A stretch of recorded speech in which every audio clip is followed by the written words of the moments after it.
చెల్లించాలి, పెండింగ్ జీతాలు వెంటనే కల్పించాలి, గ్రామ పంచాయతీ కార్మికులకు ఉద్యోగ భద్రత చెల్లించాలి, ప్రభుత్వమే నేరుగా గ్రామ పంచాయతీ కార్మికుల జీతాలు వెంటనే చెల్లించాలి. పోరాడదాం, కనీస వేతనం 26,000 చెల్లించేంత వరకు పర్మనెంట్ చేయాలి. గ్రామ పంచాయతీ కార్మికులందరూ వెంటనే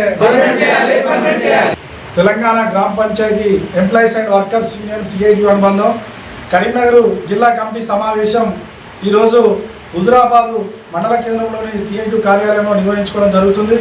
ప్రధానంగా ఏదైతే రాష్ట్ర ప్రభుత్వం మరి ఎన్నికల ముందు గ్రామ పంచాయతీ కార్మికులకు ఉద్యోగ భద్రత కల్పిస్తాం, పర్మనెంట్ చేస్తాం, కనీస వేతనం చెల్లిస్తామని కాంగ్రెస్ ప్రభుత్వం హామీ ఇవ్వడం జరిగింది. ఇప్పటికీ సంవత్సర కాలం దాటినా కూడా మరి హామీగానే మిగిలిపోయింది. కార్మికులు ఎప్పుడైతే ఐక్యమయ్యి సమ్మెలోకి వెళ్తారో, పోరాటం చేస్తామని ముందుకు వస్తున్న సందర్భాన్ని చూసి మరి పంచాయతీరాజ్ మినిస్టర్ గారు సీతక్క గారు ప్రెస్ మీట్ పెట్టి వెంటనే మీకు జీతాలు బ్యాంక్ అకౌంట్ల ద్వారా గవర్నమెంట్ చెల్లిస్తుంది ప్రతి 1వ తారీఖు నుండి 10వ తారీఖు వరకు అని చెప్పేసి కార్మిక సంఘాలను కార్మికులను డైవర్ట్ చేసేందుకు ప్రకటనలు ఇస్తున్న తప్పితే ఆచరణలో ఎక్కడ కూడా అమలు కావడం లేదు. ఇప్పటికీ పంచాయతీరాజ్ శాఖ మంత్రి గారు చెప్పినప్పటి నుండి కూడా ప్రతి జనవరి ఏదైతే జనవరి నెల నుండి 5వ తారీఖు నుండి 10వ తారీఖు లోపు వేతనాలు వస్తాయన్నది ఇప్పటికీ 2 నెలల నుండి కూడా పాత ఈ ఎస్టీఓలు వేసిన చెక్కులు డిసెంబరు, అదేవిధంగా నవంబరు, జనవరి 3 నెలలు కూడా మరి జిల్లా వ్యాప్తంగా కార్మికుల జీతాలు పెండింగ్ ఉన్నాయి. వాటిని వెంటనే చెల్లించాలని చెప్పేసి ఈ సందర్భంగా ప్రభుత్వాన్ని డిమాండ్ చేస్తున్నాం.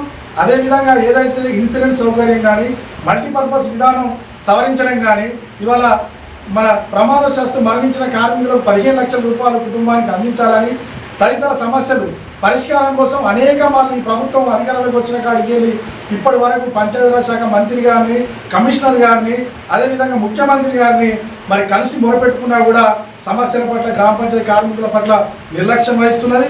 కాబట్టి రేపు రానున్న రోజులలో మార్చి, ఏప్రిల్ నెలలలో పెద్ద ఎత్తున కూడా కార్మిక అందరినీ కలుపుకొని మరి మండల స్థాయిలో, గ్రామ స్థాయిలో మీటింగ్లు ఏర్పాటు చేసుకొని మరో సమ్మె పోరాటానికి అవసరమైతే వెనుకాడని చెప్పేసి ఇప్పటికైనా ప్రభుత్వం స్పందించి కార్మికులకు ఇచ్చిన హామీలను నెరవేర్చాలి. లేనట్లయితే గ్రామ పంచాయతీ కార్మికులకు సమ్మెలు చేయడం, పోరాటం చేయడం కొత్తది కాదు. కాబట్టి సమ్మె దాకా పోకుండా కార్మికులు పోరాటాలలోకి వస్తున్నారంటే దానికి ప్రభుత్వమే బాధ్యత వహించాలని చెప్పేసి మేము చెప్తున్నాం. కావున పెద్ద ఎత్తున కూడా కార్మిక వర్గాన్ని కదిలిస్తాం. గ్రామ స్థాయి నుండి ఎంపీఓలకు, డిపిఓలకు, ఎమ్మెల్యేల ద్వారా కూడా వినతి పత్రాలు ఇస్తాం. రేపు రానున్న మార్చిలో బడ్జెట్ సమావేశాలలో ఖచ్చితంగా గ్రామ పంచాయతీ కార్మికులకు బడ్జెట్ కేటాయించాలి, ప్రభుత్వం నేరుగా వేతనాలు అందించాలి. లేనట్లయితే ఖచ్చితంగా కార్మికులు మరో పోరాటానికి సిద్ధమవుతారని తెలియజేస్తూ కొప్పుల శంకర్, కరీంనగర్ జిల్లా సిఐటి జిల్లా సహాయ కార్యదర్శి.